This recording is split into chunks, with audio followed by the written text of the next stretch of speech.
Thank you very much, Sharon. And we begin this evening with some late-breaking news regarding the investigation into the crash of the Cougar helicopter. The Transportation Safety Board sent out a release late this afternoon. NTV's Glenn Carter is on the story, and he joins us live. Glenn?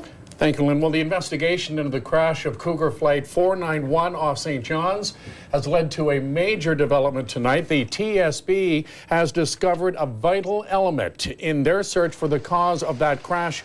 As a result, it has issued a worldwide directive to ground those Sikorsky S-92 helicopters.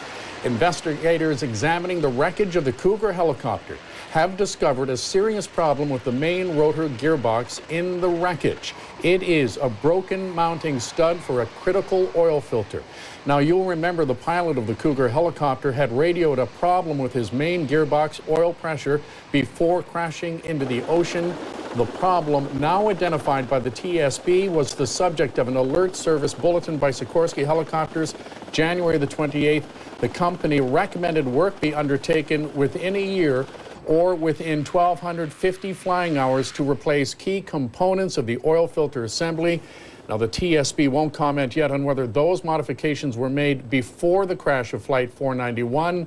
I spoke with the TSB's main investigator, Mike Cunningham, just a few moments ago. Okay, so you're obviously not willing to say this was absolutely the cause of the crash, but can I ask you something? If these studs had broken and this filter assembly had not worked properly, what kind of catastrophe would have happened in that gearbox? Well, pretty much the same as, you know, in your car. I mean, you've got an oil filter on your car, and I mean, you've got to make sure that's nice and tight, and if it's not, or if it got knocked off, I mean, you'd lose the oil in your car. And without that, I mean, you're losing your ability to lubricate and cool your engine and clean debris out of the oil. So, you know, it's pretty important for the safe operation of an engine. If that had happened in the chopper, what would have happened to the control characteristics of that bird in the last seconds before it crashed? I can't say exactly, but, you know, we know that aircraft had a problem. The pilots reported a loss of oil pressure. They did a precautionary descent from 9,000 to 800 feet, and then we know that something happened at 800 feet.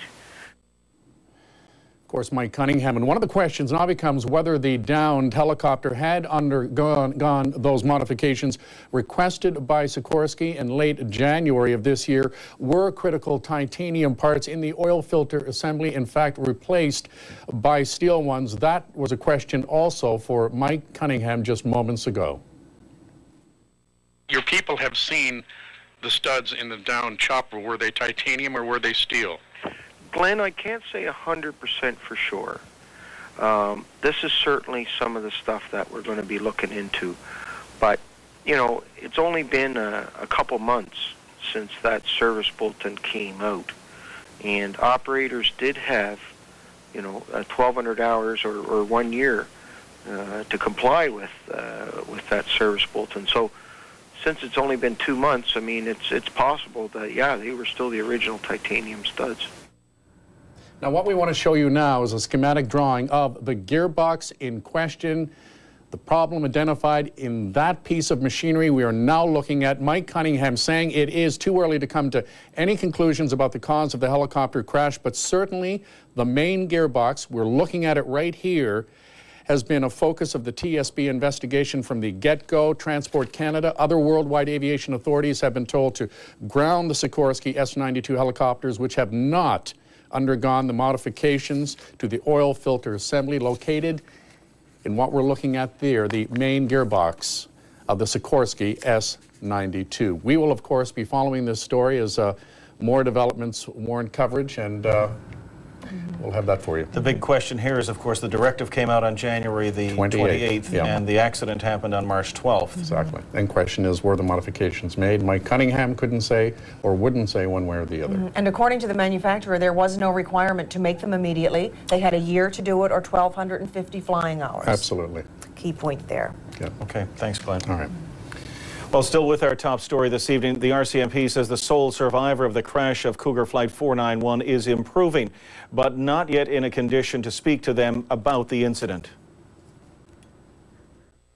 27-year-old Robert Decker remains at the Health Sciences Center. His condition is listed as stable.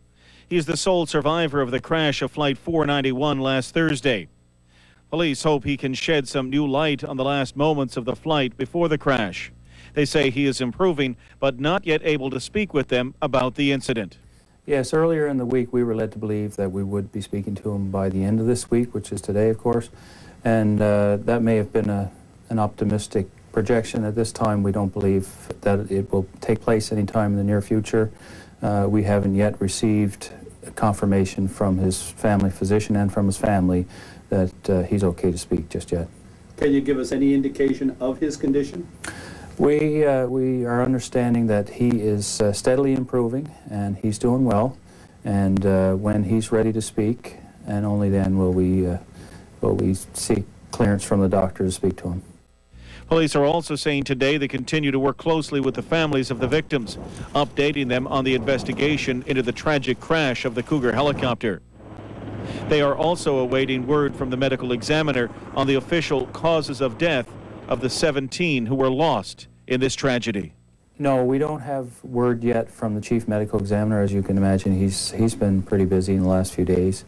We are waiting word from him as to exactly the cause of death, and we'll also discuss with him at that time the release of the causes of death of each and every passenger and crew member to determine if that will be released to the public.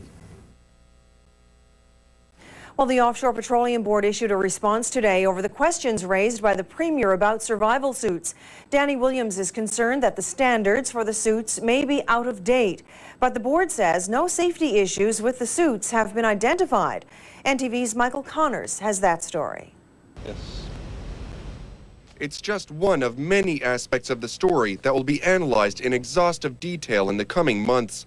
The survival suits worn by all offshore workers when traveling by helicopter may not have made any difference to the circumstances of the crash. But yesterday, Premier Danny Williams said the standards for those suits were last updated in 1999. The suits themselves were new and up to date, but he wanted to know if the standards to which those suits must conform need to be reviewed. And that's a question that we need to have answered, and so that anybody who's wearing one of those suits has the comfort of knowing that that's the best available and will do what they think it's capable of doing. Halifax company Helly Hansen manufactures the suits. It has staff people in St. John's now going over all of the suits used by Cougar helicopters as part of routine maintenance. The company defended the quality of its suits and said the standards are already being reviewed as part of a routine 10-year update. These are the standards that are developed through committees with the Canadian General Standards Board, and there are a lot of different standards, and this one is for helicopter passenger transportation suit systems. And there's a process in place for reviewing, coming back and updating those standards. And a review doesn't necessarily mean that there are going to be changes made to the standard, but there's an opportunity on an ongoing basis to come back to those. The Canada, Newfoundland and Labrador Offshore Petroleum Board issued a response today. It says concerns with comfort and convenience have been raised about the suits, but no safety issues have been identified. The board says the Canadian General Standards Board has already begun to review the standards for the suits, a process that will happen over the next year.